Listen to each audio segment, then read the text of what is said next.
এই গোলাপ ফুল দিয়ে শুরু করছি। যে ব্লাউজটায় এই গোলাপ ফুলটা দিয়েছি সেটা হলো এইটা,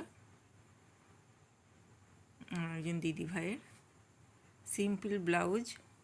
হাতাতে একটুখানি পাড় বেঁচে যাওয়ার পর ওই পিঠেতে এই ডিজাইনটা করে দিয়েছি।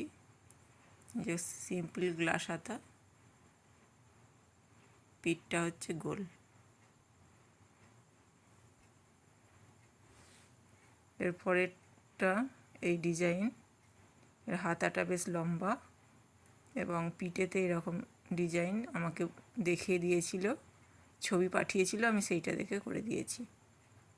প্রিন্সেস কাট আমাকে যেরকম ছবি পাঠিয়েছিল সামনেটা সেই রকম ডিজাইন দিয়েছি, প্রিন্সেস কাট। আর লটকানটা দুটো লটকান দুরকম। ডিজাইনটা ফুটিয়ে তোলার জন্য বর্ডারে জড়ি দিয়েছি। এরপরে যেটা আছে সেটা হচ্ছে ডিজিটাল লিলেনের উপরে শাড়িটা ছিল, আর এটা প্রিন্সেস কাট করা হয়েছে। তাছাড়া যেমন সিম্পল যেরকম হয় আর কি, গ্লাস হাতা, আর পিঠটা হচ্ছে গোল।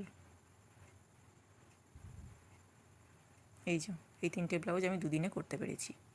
ধন্যবাদ।